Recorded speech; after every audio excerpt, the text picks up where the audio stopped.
예, 성도 여러분 안녕하세요. 오늘은 4월 4일 금요일입니다. 오늘도 유튜브가 이게 계속 안 돼서 제가 그냥 이 비디오를 그냥 녹화하고 있습니다. 그래서 그냥 녹화해서 그냥 올리려고요.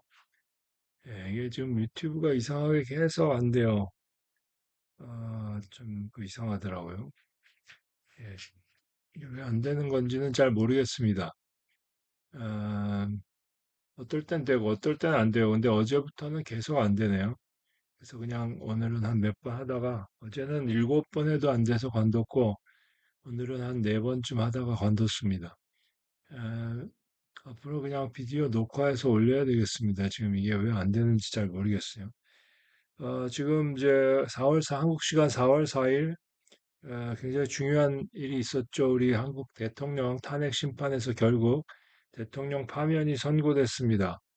어, 그래서 60일 이내에 이제 대선을 다시 해야 되는데, 그래서 지금 6월 3일이 이제 유력합니다. 예, 그래서 이제 이 2달 내로, 60일 내로 하게 되어 있기 때문에, 예, 그래서 지금 이제 어제 파면 선고가 났는데, 지금까지 그동안 많은 이제 다툼이 있었죠. 집회들도 탄핵 찬성 집회, 반대 집회 엄청나게 많았는데, 중요한 것은 뭐냐면, 그 헌법재판관들이 헌법재판소에서 8명, 지금 9명이 아니라 8명이 있죠, 현재는. 8명 전원 일치로 8대 0으로 파면을 결정했어요. 그래서 거기에 이제 중요한 몇 가지가 있는데, 그동안 이제 의견이 분분했습니다. 헌법학자들 사이에서도 의견이 갈렸고요. 그래서 이게 지금, 과연 이게 대통령 파면이 맞는 것인가? 그래서 당연히 이것은 위헌이고 위법을 저질렀기 때문에 이거 파면되어야 한다 하는 의견도 있고 또 이것은 여러 가지 어떤 흠결이 있기 때문에 또 뭐 저 증언도 오염되고 이랬기 때문에 또 절차상 문제가 있기 때문에 이것은 각하되어야 한다 또는 기각되어야 한다. 굉장히 팽팽했는데 그리고 이게 시간이 오래 끌다 보니까 좀 팽팽히 의견이 맞서서 그런 게 아닌가. 근데 그 내부 사정은 알 수가 없고요. 근데 중요한 건 사실 상식적으로 보면 저도 그렇고 상식적인으로 보면 그러니까 찬성하는 사람, 반대하는 사람, 극렬한 지지자들 빼고 객관적으로 보면 이것은 사실 파면에 해당합니다. 왜냐하면 지금 무슨 위기 상황 국가 무슨 그런 게 아니거든요. 비상 상황이 아닌데 계엄을 발동했다는 것, 특히 군대를 국회하고 선관위의 그 헌법기관에 보냈다는 것, 그게 아주 결정적이었어요. 예, 그리고 뭐 아무도 다치지 않고 뭐 금방 또 국회에서 해제하게 막지 않았기 때문에 괜찮지 않느냐 했는데 그게 전혀 받아들여지지 않았습니다. 그리고 사실 그 내용 자체로는 이게 누가 봐도 이거는 위법이고 위헌인데 그 이 문제는 뭐냐면 이게 탄핵 소추함에 있어서 이 절차에 흠결이 없었는가 이게 문제였거든요.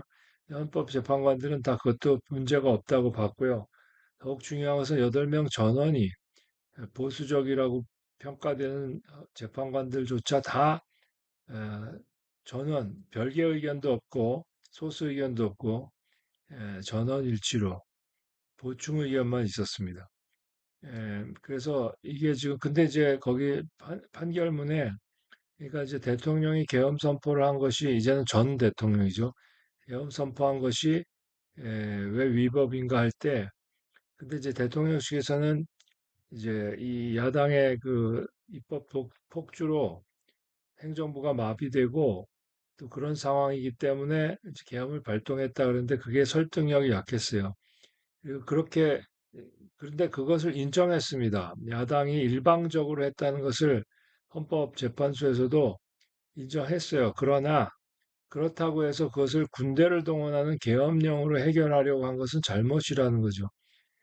그 국회를 협력하고 협치하는 파트너로 본 게 아니고 배제시키는 적으로 봤다는 거예요. 그래서 그리고 국회에도 따끔한 일침을 날렸습니다. 일방적으로 왜 이렇게 했느냐. 같이 협력해서 하고 소수 의견을 존중하지 않고 일방적으로 힘으로 밀어붙였다는 것을 지적을 했거든요. 예. 근데 이번에 판결이 제가 보면서 그 민주주의가 한국이 굉장히 성숙해졌다는 걸 느꼈고요. 그리고 이 감정에 휘둘리지 않고, 물론 대통령 측 저 변호인들은 이게 법리에 따르지 않고 정치적인 결정을 했다 그러는데 그렇지 않다고 봅니다. 예, 이것은 법리를 잘 따랐고, 그리고 객관적으로 잘 했고, 그 대신에 이제 그 절차상의 문제가 좀 있어 보였는데, 그게 그렇게 이것을 뭐 막을 정도로 그 크진 않았다고 봤고요. 그리고 근데 이게 미래의 모든 대통령들과 정당들에게 굉장히 저는 준엄한 경고를 줬다고 봅니다. 뭐 대통령이 됐다고, 국회의원이 됐다고, 네 마음대로 하면 안 된다. 이 경고를 줬어요. 그러니까 너는 법을 초월한 존재가 아니다 하는 것. 근데 지금 이제는 여당, 야당도 없어졌습니다. 이제는 1당, 2당인데, 어쨌든 그 민주당 중심으로 여러 가지 입법을 막 했잖아요.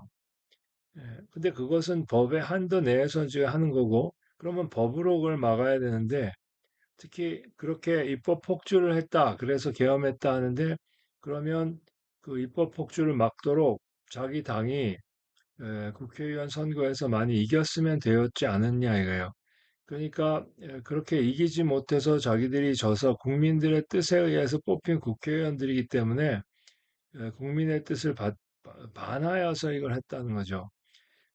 그래서 그런 굉장히 그 결정문이 논리적이고 잘 썼다고 보입니다. 그리고 저는 뭐 법을 전혀 모르지만 당연히 그러나 상식적으로 볼 때 다 이해할 수 있을 정도로 그렇게 썼어요. 굉장히 잘 썼다는 거죠. 그게 쉽게 쓴 게 잘 쓴 거거든요. 설교도 마찬가지고 저도 사실 횡설수설 때도 있지만 그러면 그게 잘 준비가 안 된 거고 준비가 잘 돼 있으면 정말 실력이 있으면 쉽게 씁니다. 가르치는 것도 쉽게 가르쳐요. 우리 학교에서 선생님들이나 대학에서 교수님들이 무슨 말인지 모르는 강의를 막 하고 목사도 마찬가지 설교를 막 무슨 말인지 모르겠다 하면은 그건 본인도 모르는 겁니다, 사실은. 그걸 쉽게 저도 솔직히 이야기해서 철학 전공이기 때문에요. 뭐 형이상학이 어쩌고 뭐 논리적 뭐 근거가 어쩌고 에, 뭐 어려운 말을 뭐 우리 신학에 재문제가 있습니다. 뭐 많이 어려운 말 쓸 수도 있어요. 그런데 어려운 말을 항상 좀 바꿉니다. 예, 항상 바꾸려고 애를 써요. 쉽게 하려고. 에, 어려운 말보다 쉽게. 그러니까 이 헌법재판소도 쉽게 잘 했습니다. 그래서 어, 어쨌든 지금 잘 결정이 됐고요. 그리고 이제 뭐 누가 뭐 경찰차를 막 좀 파손한 사람이 한 명 있었다고 하는데 그 외에는 조용하게 해산했고, 근데 앞으로는 뭐가 문제냐면 이제 그러니까 이제 제1당도 자기들이 제일 많다고 힘으로 계속 밀어붙이고 이런 정치를 하면 이제 국민들이 외면합니다. 그렇게 하면. 그러니까 이게 국민들이 굉장히 좀 성숙한 거고, 그리고 지금 이런 결과가 나온 걸 승복하고 받아들이고 법의 테두리 안에서 그럼 어떻게 싸울 것인가 이렇게 해야지 또 폭동 일으키고 막 때려 부수고 이러면 안 되죠. 예, 그리고 무슨 좌파 카르텔 어쩌고 뭐 그게 뭐 그런 경향이 좀 없지는 않아요. 그런데 이번에 보면 헌법재판관들이 아주 객관적으로 굉장히 잘 했습니다. 잘 했다고 보입니다. 그 대신에 그 국무총리라든지 다른 탄핵 사건을 쭉 보면 다 기각됐잖아요. 그러니까 이게 다 법에 의해서 그 좌파, 우파 이런 거에서가 아니라 법에 의해서 한다는 거예요. 그러니까 말도 안 되는 탄핵을 하면 다 기각된다는 거죠. 근데 이번 대통령 탄핵은 이것은 헌법을 어긴 거다. 헌법 수호를 어기고 국민의 신임을 저버렸다. 이게 굉장히 준엄한 그런 심판이었습니다. 앞으로도 미래의 대통령들 또 정치인들 정신 차리고 이게 지금 또 이게 탄핵됐다고 지금 뭐 탄핵 찬성하는 사람들이 이겼다 하고 이게 이기고 지는 문제가 아닙니다. 이건 이기면 뭐예요? 나머지 반이 그럼 졌는데 그 반대도 마찬가지였고, 어, 그러니까 누구든지 법 앞에서 예외가 없다는 것, 이걸 해야 되고, 다른 것도 마찬가지예요. 지금 야당도 아니죠. 제1당 대표도 여러 재판을 받고 있는데 법 앞에서는 그 누구도 평등하다는 것, 그걸 보여줘야 되고요. 그런데 이제 이렇게 판결해 놓고 그 다음에 다른 것들은 이상하게 판결이 나오고 이러면 안 되겠죠, 또. 그래서 이 법 앞에서 모든 이는 에, 평등하다. 이걸 잘 보여줬다고 느낍니다. 이제 앞으로 혼란해요. 이제 더 이제 대선 전국에서 뭐 엄청 비방과 이런 게 또 난무할 텐데 계속 나라를 위해 기도해야 되겠습니다.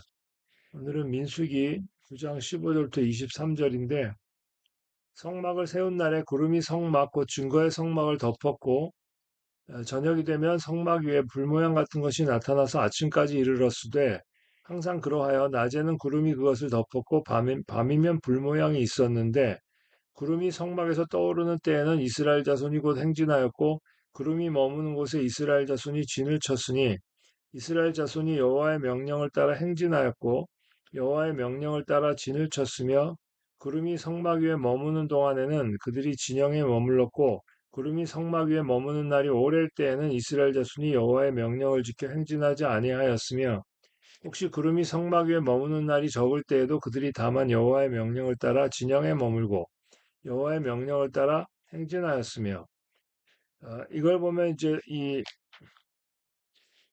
네, 그 전에서 제가 끊었어야 되는데 성막을 세운 날 구름이 성막을 덮습니다.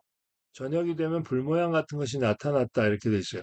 우리가 저 낮에는 구름 기둥으로 밤에는 불 기둥으로 하나님이 광야에서 백성을 이스라엘 백성을 이끌었다고 우리가 알고 있잖아요. 근데 불기둥, 구름 기둥과 불 기둥이 다른 기둥이 아닙니다.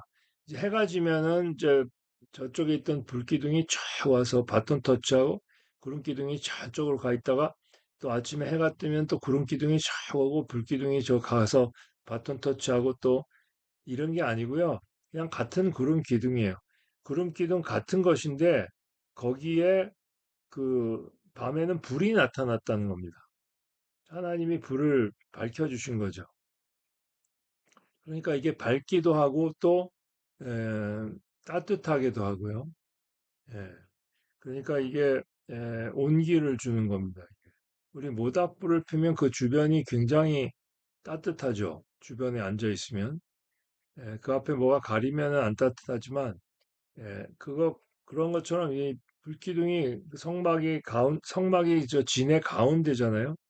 그러니까 이게 쫙 온기가 퍼지는 거예요. 그 밤에 굉장히 차가울 텐데 하나님이 이렇게 보호를 해주셨습니다.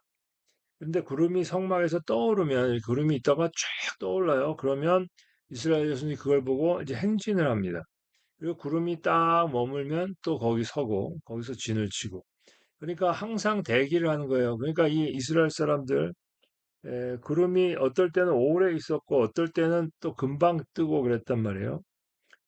그러니까 이 구름이 있다는 것은 구름 기둥은 이거 하나님의 임재를 상징하죠. 하나님이 내가 너희와 함께하고 있다는 걸 보여주시는 거예요. 눈에 보이게. 그리고 밤에도 불이 비춤으로써 아, 하나님은 밤에도 우리를 보호하시는구나 하는 걸 느낄 수 있고 또 밤에 그렇게 불이 쫙 비치니까 저쪽에 다른 어떤 무슨 야만인들이 공격을 해오려고 하다가도 뭔가 밝으니까 이게 안 되잖아요. 기습하려고 해도. 그리고 짐승들도 그렇고 불이 있기 때문에 함부로 접근을 못 하는 거죠. 맹수들도. 사실 그 맹수들이 많아요. 광야에. 그 뭐 이렇게 특히 그 코브라 같은 뱀들이 있잖아요. 하나님은 한순간도 내가 너희를 떠나지 않는다 하고 보여주시는 겁니다. 그리고 혹시 구름이 저녁부터 아침까지 있다가 아침에 그 구름이 떠오를 때는 그들이 행진하였고 구름이 밤낮 있다가 떠오르면 곧 행진하였으며 음, 이틀이든지 한 달이든지 1년이든지 구름이 성막 위에 머물러 있을 동안에는 이스라엘 자손이 진영에 머물고 행진하지 아니하다가 떠오르면 행진하였으니 곧 그들이 여호와의 명령을 따라 진을 치며 여호와의 명령을 따라 행진하고 또 모세를 통하여 이르신 여호와의 명령을 따라 여호와의 직임을 지켰더라. 이게 지금 그러니까 구름이 이제 저녁부터 아침까지 있다가 아침에 구름이 쫙 떠오르잖아요. 그러면은 행진한다는 겁니다. 근데 구름이 밤낮 있다가 떠오르면 또 행진하고 이게 언제 될지가 몰라요. 이틀이든 한 달이든 1년이든. 그러니까 어떨 때는 이틀 만에 구름이 뜬 적도 있고 한 달 만에 뜬 적도 있고 1년 만에 뜬 적도 있고 1년은 굉장히 긴 기간인데 1년 동안 가만히 이렇게 구름이 있단 말이에요. 그러면 행진하지 않고 떠오르면 또 행진하고. 근데 이게 말이 쉽지 굉장히 어려운 일이에요. 제가 자기 텐트 치고 이렇게 저도 등산 옛날에 한국에서 여기 미국에서는 텐트를 친 적이 거의 없지만 텐트를 쳐놓고 이제 자고 그 다음에 텐트를 걷고 이제 또 가고 이렇게 되거든요. 에, 근데 이제 그거는 여행이니까 자기가 하루 자고 이제 또 걷고 가고 이거잖아요. 그런데 이게 그 우리 그 등산용 텐트 같이 간단한 게 아니고 이것은 광야에서 이렇게 쳐야 되니까 에, 굉장히 더 크고 가족이 다 거기 들어가야 되니까 치는 게 이게 쉬운 일이 아니죠. 옛날 우리 지금 텐트처럼 그런 게 아니기 때문에. 그러니까 근데 이 사람들이 그러니까 항상 뭘 보고 있어야 돼요? 구름을 보고 있어야 돼요. 저 구름 기둥이 움직이나 안 움직이나. 그래서 이제 아침에 보통은 아침에 떠올랐던 것 같아요. 되게. 그러니까 아침에 보니까 안 떠올라요. 그러면 또 그날 일을 하고 그러다 떠오르면 또 이 텐트를 빨리 걷고 또 행진해야 되는 겁니다. 그러니까 이게 시간이 상당히 걸렸겠죠. 지금 한 막 200만 명 되는 사람들이 가축들도 데리고 움직이려면 얼마나 그 대단하겠습니까? 근데 왜 하나님이 이렇게 어떨 때 이렇게 갑자기 움직였다가 또 어떨 때는 오래 또 안 움직이다가 왜 그러셨을까? 그것이 다 하나님의 그 섭리입니다. 우리는 모르지만요. 저기 뭔가에 여기 더 있으면 뭔가 위험이 올 수도 있기 때문에 빨리 움직이게 하시고 그다음에 저쪽에 가면 또 빨리 가면 저 어려움이 있기 때문에 여기 오래 머물게 하셨다가 그 어려움이 저쪽에 다 해결되면 그 다음에 그리로 옮기게 하시고 이렇게 하는 겁니다. 그 구름 기둥이 가는 대로 가는 거예요, 이 사람들은. 예. 그러니까 자기들이 알아서 이렇게 가는 게 아니라 하나님이 인도를 해주신 거예요, 길을. 그리고 제가 여기서 제일 마음에 와닿는 건 뭐냐면 이 사람들은 자나 깨나 뭘 보고 있어야 돼요. 구름 기둥을 계속 보고 있어야 돼요. 오늘 구름 기둥이 뜨나 안 뜨나 안 떴구나. 아, 그럼 오늘 우리가 할 일 하자. 그러다가 또 그 다음날 되니까 또 있어요. 그 다음날 또 있어요. 그래서 오래되니까 아, 뭐 오늘도 있겠지. 그런데 보니까 막 뜬단 말이에요. 어이구야, 큰일 났다. 빨리 하자. 그래서 이제 텐트 빨리 걷고 장막 걷고 진을 걷고 그 다음에 이제 쫙 행진을 진에 맞춰서 한단 말이에요. 그러니까 이게 일종의 그 우리 군대 훈련, 저는 군대를 안 가갖고 근데 제가 옛날 그 대학생 군사훈련 일주일씩 1학년 때, 2학년 때 일주일씩 간 거밖에 없는데 저희 아버지가 군인이었으니까요. 군대 생활은 조금 어릴 때 그 많이 봤죠. 근데 에, 군인 훈련 비슷합니다, 이게. 군사훈련처럼 철저한 복종이죠. 그리고 그때 뜨는데 나는 안 가겠다고 버티면 어떡할 거예요, 자기 혼자. 그 말이 안 되는 거고. 그러니까 눈은 항상 구름 기둥에 고정되어 있습니다. 구름 기둥이 움직이나 안 움직이나. 그리고 제가 이스라엘 사람이라면 얼마나 신기하겠어요. 처음에 갑자기 구름 기둥이 쫙 옵니다. 그래서 와, 저게 뭐냐. 하나님이 우리와 함께 하신다 하면서 얼마나 감격하고 막 기뻐했겠어요. 사람들이 흥분하면서. 하나님이 우리와 함께하고 계시다. 특히 그 구름 기둥이 딱 성막 위에 쫙 있는데, 그러니까 하나님이 항상 모세와 말씀하시는 거거든요. 그러니까, 어, 야, 하나님이 우리와 함께 하신다. 근데 이제 밤이 되니까 거기서 불이 막 번쩍번쩍 한단 말이에요. 얼마나 막 두렵기도 하고 멋지기도 하고 막 경이롭기도 하고. 그러니까 야, 하나님이 정말 우리랑 항상 함께 하신다. 지금 밤에도 함께 하신다. 근데 또 따뜻해요. 막 불이. 아주 따뜻한 온기가 나오고 또 밝고 그러니까 밤에도 거기가 어둡지 않단 말이에요. 그러니까 에, 얼마나 그게 신비한 일입니까? 근데 낮이 되면 또 이 불이 없어져요. 얼마나 신기해요. 어, 그러니까 하나님이 자기들과 함께 하시다는 걸 생생하게 느끼는 거예요, 매일.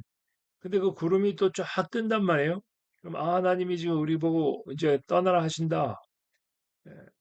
그러니까 항상 그 구름 기둥을 바라보는 삶이었어요. 이 사람들은 광야에서. 예. 바로 이게 우리 신앙생활이라고 봅니다. 우리 신앙생활 항상 하나님을 바라보는 삶이에요.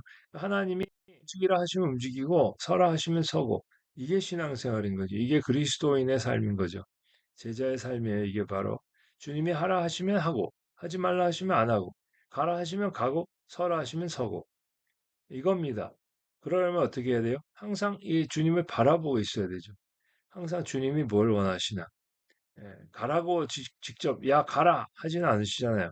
그러니까 우리가 뭔가 결정을 할 때, 그러니까 평소에 항상 이 구름 기둥을 바라보고 있었던 것처럼 우리도 주님을 바라보고 있어야 돼요. 항상 평소에 이게 예배고 이게 기도고 이게 말씀입니다.